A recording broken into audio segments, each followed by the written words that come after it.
All right. Hi, everyone. I'm Timnit Brahana, and on behalf of the Institute for Health Equity Research Community Engagement Core, we're so delighted to welcome you to our third Advancing Health Equity Together seminar series.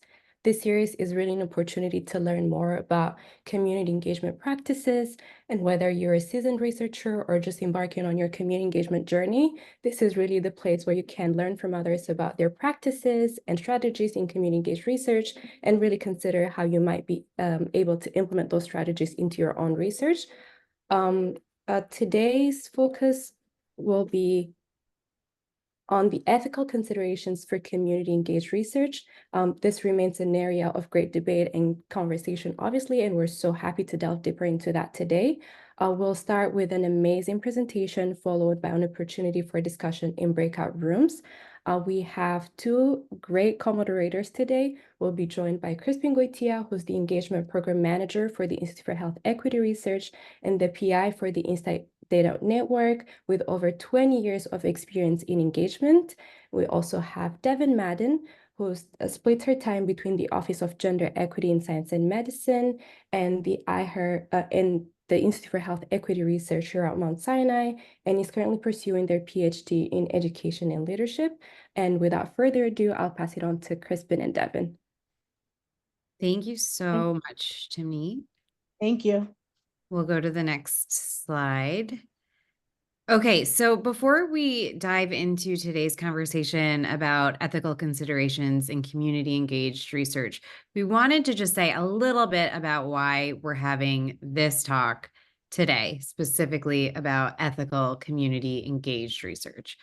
As people working in health research in many different ways, we've all been introduced to the very important Belmont Report. And of course, the three principles of ethical research, right? The respect for persons or respect for individual autonomy, beneficence and non-maleficence, or maximizing benefits and really working to mitigate harms, and justice, ensuring that the benefits and risks are distributed fairly. These are critical in all research, including community engaged research, but many researchers have really taken time to think through additional and very specific ethical considerations that come up when we're doing community-based participatory research, community engaged research of any sort, really any sort of co-produced collaborative research. And so for the purpose of today's talk, we actually found a literature review that synthesizes a lot of what those researchers have found throughout the years. And so the QR code that's on your screen will take you to that so that you can review in greater detail after this talk. We'll also put it in the link to the article in the chat. Again, we encourage you to really return to this because we certainly cannot cover all of the points. This is an extensive topic that requires a lot of deliberation. But we are using this article as kind of a jumping off point for thinking through the questions that we wanted to elevate in this space today. So if we move to the next slide, the article, again, it highlights a lot of the considerations and it breaks them down into considerations by the Belmont Report's three principles, other components outside of what the Belmont Report covers, really challenges that emerge within that ethical context, and then strategies for addressing those challenges.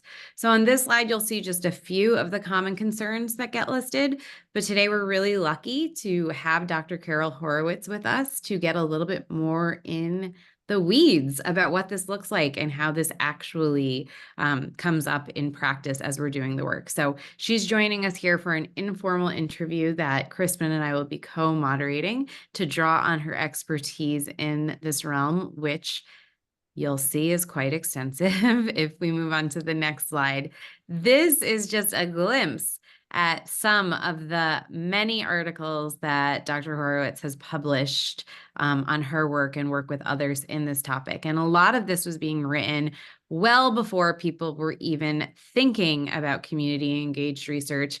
She really knew that that they always should have been, right? So as for her more formal bio, Dr. Carol Horowitz is a distinguished professor of population health science and policy, as well as a professor of medicine at the Icahn School of Medicine at Mount Sinai. She serves as the founding director of Mount Sinai's Institute for Health Equity Research and the founding dean for the Office of Gender Equity in Science and Medicine. Dr. Horowitz's expertise, I can't read today, lies in utilizing stakeholder-engaged and community-based participatory research to tackle health disparities with a particular focus on chronic disease prevention, social determinants of health, and the intersection of social, structural, biological, and clinical factors. Over 3 decades, she has fostered diverse and enduring partnerships with stakeholders such as community leaders, advocates, clinicians, policy makers, and entrepreneurs. And we are so lucky to be able to learn from her every day and work with her. So, Carol, we're going to dive in. You ready? Ready. Okay, I think we can take off this screen and then we will spotlight you for everyone. And I will also spotlight myself and Crispin so we can be in a bit of a conversation. But really, my first question ties directly to the principles of the Belmont Report, and it's about community risks and benefits. And so in this lit review, the authors found that, IRBs don't typically focus on a community risk benefit analysis in a way that considers not only the risk on the community, but the risk that this type of work might have for community researchers or community scientists who are engaged in doing the work alongside academic researchers, right?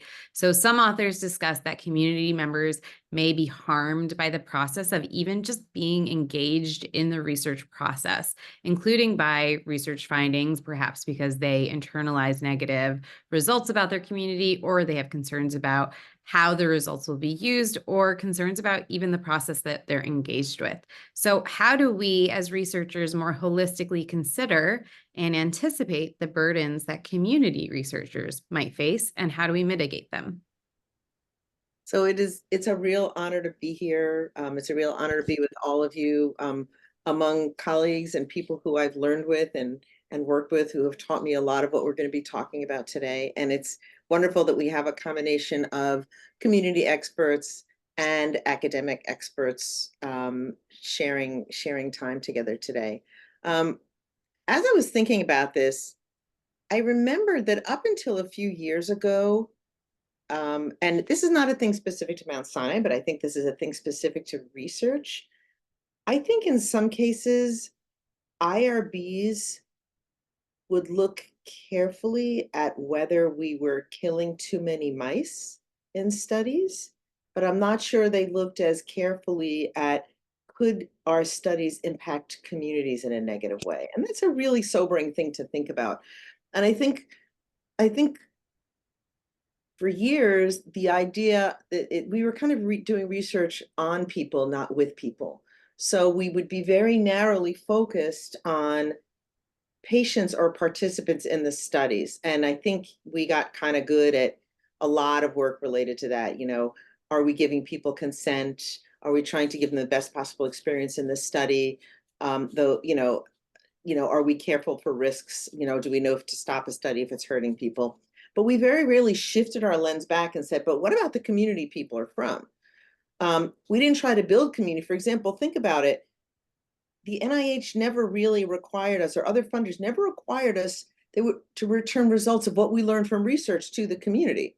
So you recruit 1,000 people in a study, you didn't even have the obligation to send a letter to the participants saying, this is what we learned from the group of you in this research, let alone shifting the lens back to community. I'm looking at Getty, and Getty, do you remember when we did a legislative breakfast and we took research findings out to the Harlem State Office building to say to policymakers, this is what we're learning for research. And they had never seen anything like that. Researchers had never reached out to, and we invited patients and community members. We had food, we had posters, people in the study presented their own results. And we saw years ago, we started trying to flip this script and say, what about the populations who are disproportionately and unjustly exposed to the things that we're studying? So I do think that there is some forward movement over the last 5 to 10 years where we're starting to think about communities people are from, both as our thought partners and our power partners in research, and also what are the risks and benefits of them getting involved in research with us.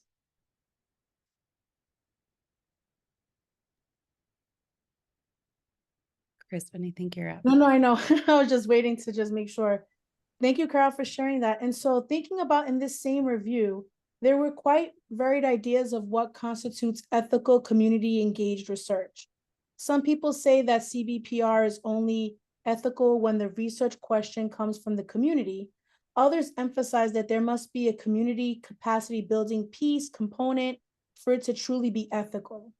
And these are only a couple of examples of how people define ethics and community engaged research. So some of the questions we had were, do ethical considerations look different depending on the context?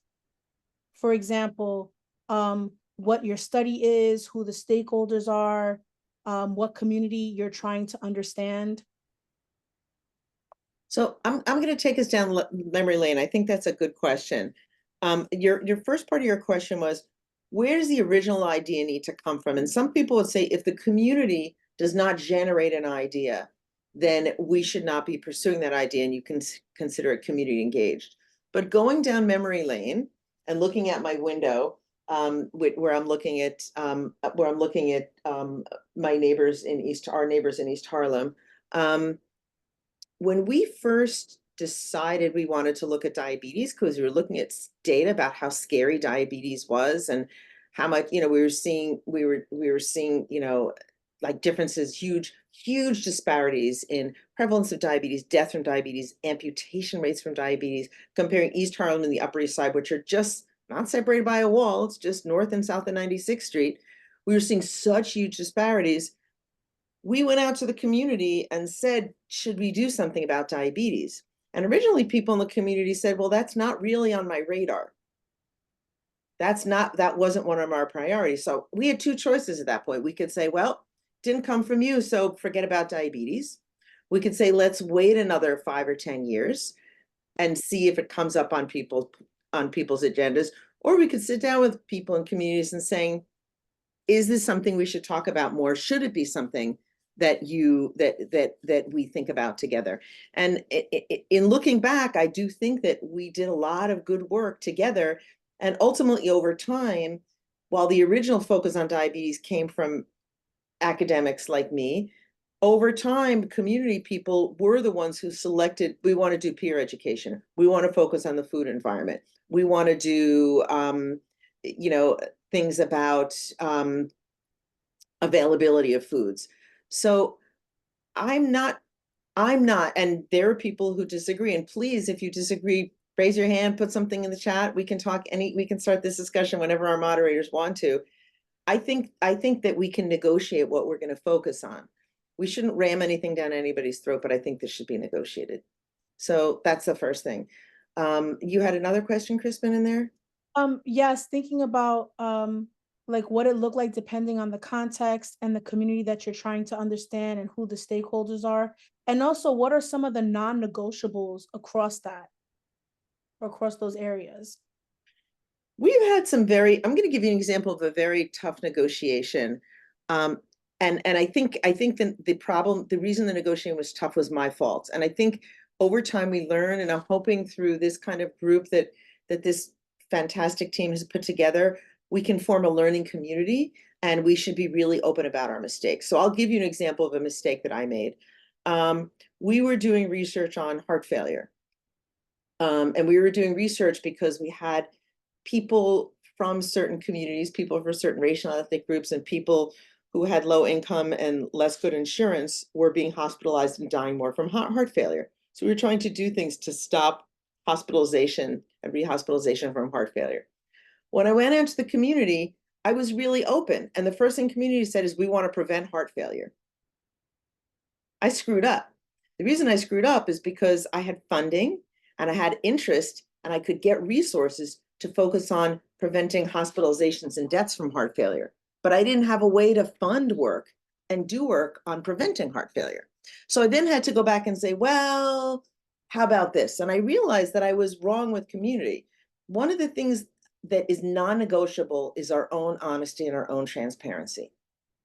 So if I have an opportunity to do something about preventing hospitalizations from heart failure, I should go out to community and say, I have this opportunity. Would you like to work on it with me? If there are other things you want to work on, let's pursue this separately. But we have to be really careful. So my first thing is I need to be open. I need to be transparent. And the next thing is we need to be fair and equal. There's no such thing as I get paid, Devin gets paid, Crispin gets paid, but my partners in the community don't get paid. Everybody gets resources. Everybody builds capacity together. We share decision-making, we share in the funding, and we share in the products. We don't just disseminate. You know, when I go out, sometimes I say to people, you know, if your study's successful, what do you want to do? I want to publish it, I want to get another grant, and I want to give a big talk. And because if that's all we do, we're helicopter researchers. We go in, we do our work, we present it to our people, and our community has no idea what we do. We're not building a culture of participation, and we're not honoring the community who we should be working with. So I think there's some kind of basic foundational ethical and collaborative principles that we really need to focus on. And I think we really need to make sure we're listening to our community partners and they are equally represented in what we do. And we're not calling folks advisors. We are partners. We all have expertise. Thanks a lot, Carol. I want to get into that topic of representation in a moment, but I also just, in hearing you talk about how the health community was recognizing this diabetes crisis and you brought it to the community, I kind of was struck by like, well, there is an ethical responsibility as healthcare professionals noticing this trend to bring that to people. And even if it's not an area that they were ready to dive into research on in the first place, I think when you ask that question, like, do I wait 5 years? So many lives can be lost, right? 5 years is too long. And so the immediacy and urgency that some of these health problems come with, and that you're recognizing there is also that moral imperative to speak to that and bring that to people's attention and engage people in those conversations. So it's an interesting question of who brings what to whom. When we think about representation and who is at the table, there can be some challenges, right? How do you decide who speaks for community and who should sit on boards? We use this word community to mean a lot of different things in a lot of different contexts, and just wondering to hear some of your thoughts about how you decide. So, really important question. The first thing is I have heard many, many, many times when we bring together people, and a lot of the work we do will bring together diverse folks. So there might be some community experts, there might be patients, there might be advocates, there might be public health people, policymakers, clinicians, there might be systems leaders. So there's lots of different communities. But speaking specifically around community residents, advocates, patients, I've heard when I'm in groups, people saying, well, that's only one patient or that's only one advocate. But the funny thing is, I don't know about you all, but I've almost never heard anyone say, boy, there's only one clinician. There's only one researcher. So somehow while I think it is a really important question, who represents a community? We should be, for those of you who are academics or clinicians like me, we should make sure we're asking the same question of ourselves and not putting certain groups at a higher bar. Well, you can't represent because there's too many of you. Well, there's too many of me too. And nobody said, why are you the only one in the group? So I think there's an important thing there. When it comes to who represents, you know, as many of us that are in this room right now, that are meeting together right now, we have different reasons we want to partner. We have different kind of projects we want to work on. And those are going to determine who you're going to bring together. Do you want to bring together a group of just patients for a specific project? Do you want to bring together community leaders, community members for a project? Do you have a project? Increasingly, we're finding that we used to think that you want to make sure it's all patients or all patient and community people, because if you have the academics and the doctors and the other clinicians and systems leaders in there, we're going to squash their voices. We think over time that's not as much the case, and Crispin has done a lot of work and foundational work in building what we call accelerators, where people from all backgrounds come together and we make sure everybody has a voice. So I think everybody needs to think about, are you bringing lots of people together or people together for a specific thing? In terms of who represents the community, if you're focused on diabetes, think about who affects diabetes and who you want to have. We always try to have a diversity, if we can, of all different kind of characteristics of people in the community. So our group look like the community that is impacted by the problem. But and the other thing is, we really try to make sure we have people who are doers, not just people who are executive directors or chairs or professors who might come into a meeting and then go on to something else and not have time to do it. And the other thing that that we've learned over time is that a lot of times, if you have someone who's not tied in with an organization, you should make sure it's someone who can really, that you really bring somebody up to speed and bring them up into your group. Sometimes if we have a patient and we say, oh, do you want to be on a board? And they've never worked on a board, they've never done anything like this, and nobody onboarded them to the project, it can be very difficult, and it can be intimidating, and it can be an unpleasant experience for them.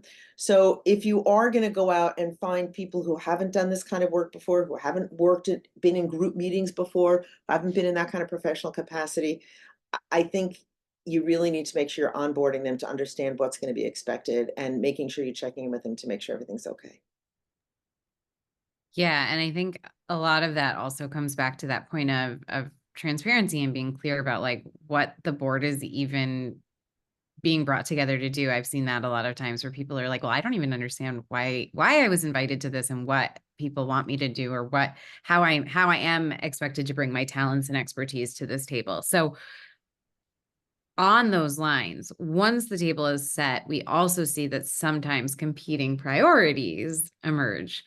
So how do you ensure that you're working collectively to maintain an agenda, and that individuals' biases or agendas, and this happens both from community and from academic stakeholders, how do we make sure that those don't come in and take the whole group off course? So one thing I want to say, and I'm positive people will not agree with me on that, and this is absolutely fine that we have differences of opinions.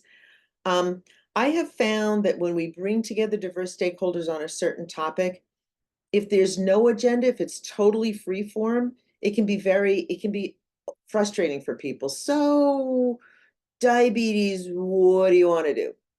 And you don't have anything in there. That's when you can have people come in and somebody can say, I'm having trouble getting my diabetes medicine. And someone else can say, I don't think the doctors are very good. Somebody else can say, what about food? Somebody else can say, I'm worried about eyes or feet or kidneys. So I think that having some sort of agenda and some sort of focus in the beginning can be helpful. I know in some ways we want to keep things really open so everyone has a voice. But again, if we have some transparency about binding to some degree the area we're focused on, then at least you have everybody focused on one thing. So I think it's important to have some level of organization. I think it's important to, as a group, decide, do you want to do like Robert's Rules of Parliamentary Order and have everything have like agendas and minutes and votes and quorums, or do you want to do it looser? Both are okay, depending on what your group is, and you should decide with your group how you want it to be, but there should be one way of making decisions. So if people come up with 4 or 5 priorities and you can do them, how are you going to decide which ones they are? You really need to have people who are good at moderating meetings. I'm staring at Crispin right now. I'm staring at Getty right now. There's other people too, who are really phenomenal at moderating these meetings, who understand what difficult conversations are, who understand how to lower the temperature in a room when people disagree with each other. Because often people are disagreeing because they're really passionate. If people are sitting nodding their head, it's a bad meeting. So, as Devin has taught us, You know, it's not the conflict that's the problem. It's the way, what we bring to the conflict that's the problem. We should disagree. We should have real debates about things, but we should do it carefully and respectfully. Really great points, Carol. Pointing a little bit to the next question we had was talking about kind of really segues into how to build in power differential and how it shows up even in the type of language that we use. You mentioned a little bit about that before in terms of expertise and what people bring to the table, but really, why aren't we all researchers, and who decides what language we use? And how to help steer away from these tensions associated with some of the structures that we can bring, like that, like you mentioned, Devin has suggested in the past, or are kind of there inherently and could divide and separate people. I think just as important as it is, and Elder Mimsy Robinson and I wrote an article years ago where one of his really phenomenal contributions that I think still stands true, is thinking about, from his point of view, who community partners, community experts are that would be good to join these groups. And that we need, and you know, some of our groups, for example, have had selection committees where community experts will interview other community experts to see who would fit. And I think we spend a good amount of time on that, thinking about who could come to the table, as I said, making sure we're onboarding people. We don't spend enough time looking at the researchers, the clinicians, the academics who are coming to the table to join these meetings. And we work really hard to try to onboard them also. So it might be that the first couple of meetings, even if you're the researcher who wants to have a community board input, you might be quiet for the first couple of minutes, and you might use your 2 ears more than your 1 mouth, opposite of what I'm doing right now, to make sure that you really understand how these meetings go. Because when people are nervous, and for a lot, you know, we've seen over the years that a lot of the academics we bring to these stakeholder board meetings have never been to one before. We built a stakeholder board meeting for another academic institution, for a national consortium. And a day before the meeting, the academics called me in panic. We have never met with community people before. We don't know what to do. We don't know if we should use first names or last names. Are we supposed to say Black or African American? We have no idea what to do. And I said, oh my goodness, how do I expect them to succeed? We need to be just as careful in how we select academic people and onboard them to these meetings, and so that everybody's prepared to come together. And that's really, really important. Okay, so we're going to pivot a little bit. I have a question that's related to workforce. I have the honor to work with you in the Office of Gender Equity, and I also see some of the work that you're doing in IHER related to workforce. So this question kind of brings together both of those pieces. There was another article that we looked to that talked a little bit about who is doing this work and therefore how it is valued. And so the authors of this article pointed out that this work is often being led and done by women and people of color. And as such, in institutions like ours in academic medicine, it isn't always as highly regarded as it should be. We're starting to see a shift, but that might still exist. And I want to hear your thoughts on this, as well as understand from your perspective how we ensure that the work is valued regardless of who's in the workforce, and simultaneously get more people to come along on this ride with us. So this is a really tough one, right? Like, everywhere we look, there are hierarchies and tiers. So if I look at medicine, there are procedural fields like surgery, and there are cognitive fields like medicine and pediatrics. Who makes more money? You know, we look at science, we look at basic science versus public health. Sometimes the basic scientists might have a little more clout. It's taken time, you know, it feels like health equity or health disparities research, you know, 20 years ago, 15 years ago, even 10 years ago, you know, I think people really view this as a lower tier science, as something that people really didn't understand. One of my first chairs when I first started working in health equity said to me he thought it was all statistical error, that if we really did our math right, there was no such thing as health disparities. So you're talking about diverse people studying and working with diverse populations on grants that bring in less money, on things that are considered more touchy-feely and less, I'm not counting it under my microscope. And so there's a lot of things that would tend to make what we do a second-tier science. That is past tense, and things have really, really changed. And so now you look at it, and almost every institute of the NIH who are giving out big funding are focused on diversity and insist on diversity. The major medical journals are now insisting that you talk about the demographics of the population you're studying, and does your study recruit people in that equal number? There are institutes like PCORI, which takes, I think, $1 to $2 from every Medicare, 1 to 2 of every Medicare dollars, right, Crispin, goes to PCORI, which is a patient-centered outcomes research institute focused on engagement.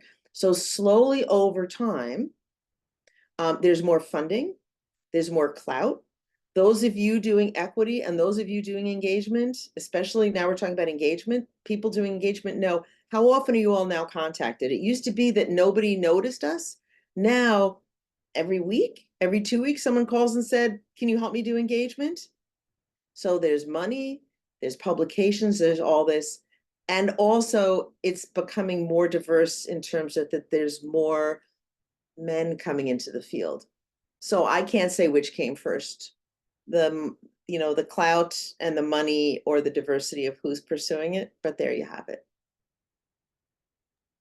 But this is the time, and please, those of you doing engagement, as one of our advisors said to us, try to go right past the sour grapes of, geez, all these people are jumping in doing stuff. And remember, please, if there's one thing you remember about this, we all have a lot of knowledge, and people are starting to really discover the power of engagement. Write articles, write op-eds, give talks, share your wisdom now, or a year from now, somebody who's been doing it for 6 months is going to come in and say something, and you're going to say, that's so obvious, I could have written that. Write it now. Be in the front now. Give your talks now. People need our expertise desperately. Yeah, I think that's a really important point. Agreed.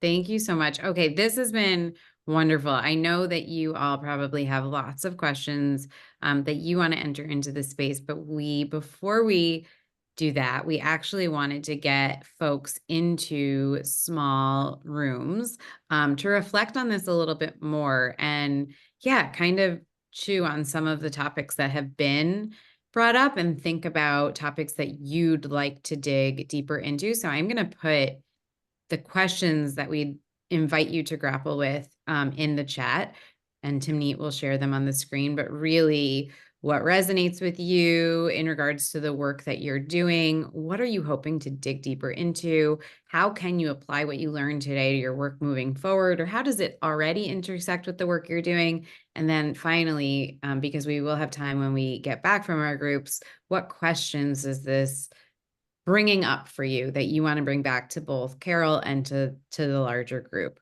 And so I think Timnit is going to put us in breakout rooms.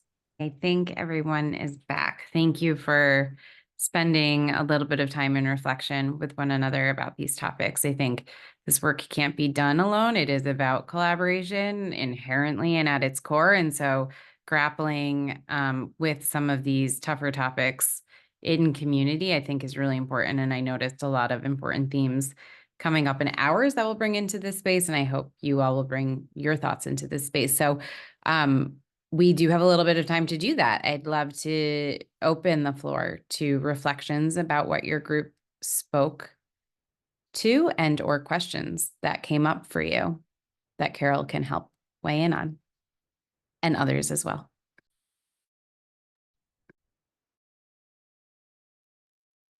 I have So- a question. Oh, go ahead. No, Oh, go no, you ahead. can go ahead. It's okay. No, no, no, feel free, yeah. Okay. This wasn't necessarily brought up in our group, but pretty much everything you said deeply resonated. So thank you so much. And what you had mentioned about, working with the researchers who are new to the space and providing support, in, just how they can engage with the community members. And so, like, for example, we have a newly formed community scientist group for the Tisch Cancer Institute, which includes, patient advocates who've been kind of trained in the research process. And there's a lot of researchers from the Tisch Cancer Center who are interested in partnering with them and kind of invite them to that space. And always trying to think about how to best engage, with the researchers prior to, those meetings and what is our role in that, or if there's, other institutional, efforts or support around, helping those researchers. I mean, I've already picked on Crispin once. I could pick on her again, or I could pick on Lena Jandorf. Lena, if you have something you want to add to that. But I think this is a good group wisdom question of what are the ways people have helped researchers get comfortable in this space so that they can partner effectively with community experts. Well, my kind of quick answer, knowing that we're kind of time limited, is boots on the ground. We can't be doing this work just from our offices and contacting people in other offices. Getty mentioned the East Harlem Health Committee, which is great. I mentioned the interfaith meetings on each borough, but it's really having people out there, talking to the community, talking to community members. I think 2018, Nina Backel and I did the needs assessment, and we had people, standing by the subway stops. Can we talk to you a little bit about how we can help you, what your needs are? So I think it really is boots on the ground. Other thoughts about how to prepare research partners, Crispin? So I think the selection and onboarding process, Carol, you mentioned earlier, is really pivotal. It's really important because when you're thinking about the population you're trying to engage with and understand, you also need to be thoughtful about that process when engaging stakeholders, especially if it's a new area. And we talked a little bit about this in our breakout, where if you're going outside of your comfort zone, your area, who you have to engage with, that's really important. And also to think about that onboarding. So once you select those great people to be part of your work, the onboarding process has to be really great. It has to be, thank you so much for joining our invitation. You want people to feel like they are included in the decision-making process, the interests, the ideas, and feel welcomed so that they can then kind of bring down their little wall just a little bit, enough to continue to listen to you. And then over time, you develop that rapport. But that onboarding process is very key to getting people to feel comfortable. I would also add that it's really important that there's mutual respect, and that the community members feel that you respect them and that their sharing and information is incredibly valuable to the project. And also to be open to, having them reach out to you to learn more, to ask questions. I mean, that's invaluable, I think. Thanks, everyone. And I guess it doesn't have to be this way, but a lot of times these partnerships we build become very deep and very personal. And maybe a lot of our work is personal. I'll say for me, when my beloved father passed away and I pulled up to the synagogue out in the suburbs for his funeral, the first person I saw standing outside, he never came in, was just there to make sure I was okay, was Cesar Vasquez, the chair of our community board. This is, I think if you really don't genuinely take pleasure in relationships and having the relational side of your work, and if you don't really feel in your heart that that community experts really are experts and you have a lot to learn from them and with them, then you should probably tap someone else in your group to be involved in this work. And I wouldn't take people who really feel like they have to do it, but don't feel like they're the right person to do it. Don't make them do it. You can't have everybody do it. Just like I'm not going to be great in the lab. Don't make me do it. And know that there's someone in your group that'll have this ability, you know. And a lot of us will do great at it, but it's not for everybody. Yes, Devin, people can see through that. Something that came up in our group that Dr. Clark and Shivani were speaking a bit about, and we just want to hear some thoughts on, is really how we protect ourselves, each other, the communities we work with, and everyone who's involved in this process as political climates change, as funding demands shift. We don't know what's about to come. Things have moved forward and progressed in a lot of great ways, as you've noted, Carol, but nothing is set in stone. And so just wanting to hear some thoughts on how we protect this work and each other and our hearts as we do this work and things shift.